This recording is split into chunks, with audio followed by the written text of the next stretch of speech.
Hola, bienvenidos todos a este curso. Vamos a hablar en nuestro primer tema de ingeniería de materiales y tratando de recordar un poquito nuestros temas de química básica, que espero que les hayan quedado claros en materias de química, porque vamos a iniciar ya suponiendo que recuerdan el tema de enlaces. Y entonces, para empezar con esta primera clase, vamos a hablar de la estructura de los materiales, iniciando con la estructura del átomo. Recordemos de nuestras clases de química que hay diferentes tipos de enlace. Tenemos los enlaces iónicos, los enlaces covalentes y los enlaces metálicos.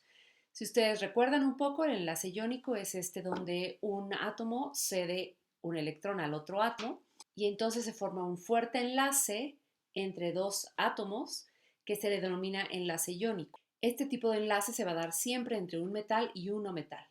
Normalmente este tipo de enlace me va a dar sólidos iónicos que tienen una estructura definida, como es el ejemplo de la fluorita en esta imagen. Después pasamos a los enlaces covalentes, donde vamos a tener dos tipos de enlaces covalentes. Los covalentes son los que comparten electrones, como lo pueden ver aquí en esta imagen. Van compartiendo electrones. Y vamos a tener lo que son las sustancias moleculares, como por ejemplo nitrógeno, que su fórmula molecular sería nitrógeno gaseoso, dos iones nitrógeno unidos, compartiendo electrones, o bien vamos a tener los sólidos de red de enlaces covalentes, como es el cuarzo. El silicio va a compartir electrones con el oxígeno formando redes cristalinas. Ejemplo también de estos sólidos de red covalente es el diamante. Y un ejemplo de una sustancia molecular que comparte iones, como el nitrógeno, sería el agua. Los enlaces covalentes, no olvidemos, se van a dar entre no metales, no metal con no metal. Por último, los enlaces metálicos. Los enlaces metálicos se van a dar entre sólidos metálicos. Entonces vamos a estar uniendo metal con metal, como podría ser el cobre o el oro. Y recordemos que en los enlaces metálicos lo que tenemos son átomos combinados entre una nube de electrones que se están girando dentro de la estructura.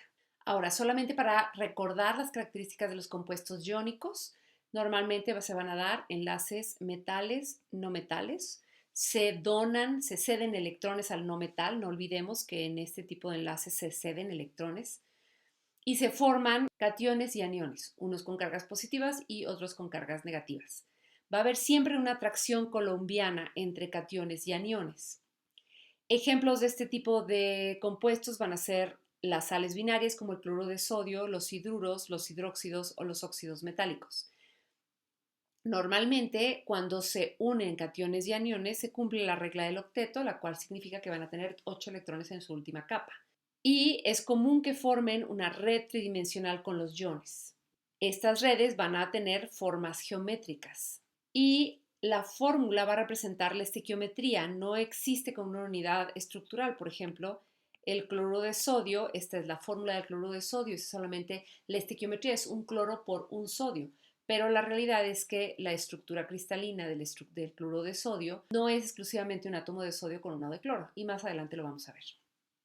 Las principales propiedades de este tipo de compuestos son normalmente sólidos duros y frágiles a temperatura ambiente, tienen alto punto de fusión y alto peso específico y principalmente son solubles en el agua, como por ejemplo el cloruro de sodio es soluble en agua.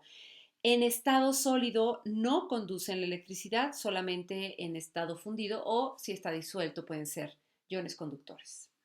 Ahora hablemos del siguiente tipo de enlace, que son los compuestos covalentes. Como les había comentado, vamos a trabajar enlaces no metal, no metal. Y en este tipo de enlaces lo que vamos a hacer es compartir electrones. No se ceden como en el anterior caso. Aquí comparten electrones, normalmente de la última capa.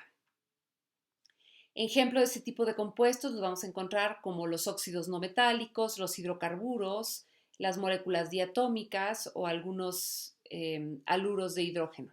También al compartir electrones van a cumplir con la regla del octeto y muy comúnmente vamos a encontrar fuerzas intermoleculares como son las de puente de hidrógeno o las fuerzas de Van der Waals. Entre sus principales características vamos a encontrar que a temperatura ambiente muchos de ellos son gases, algunos a temperatura ambiente van a ser líquidos o sólidos pero muy frágiles. a excepción, por ejemplo, de sólidos muy, muy duros como es el diamante. Tienen bajo punto de fusión, tienden a tener polaridad, podemos encontrar moléculas polares y apolares. Por último, platicaremos de los compuestos metálicos y a diferencia de los anteriores, en este solamente estamos combinando metal con metal. Ejemplos de este tipo de compuestos son los alcalinos o el aluminio puro o algún metal de transición. La principal característica es una red tridimensional formada por restos positivos y un mar de electrones que están en constante movimiento. Y por eso es que están en constante movimiento, que van a tener una muy alta conducción a la electricidad porque tienen estos electrones libres caminando entre los átomos. De la misma manera van a ser capaces de conducir calor porque van a vibrar estos átomos que están libres.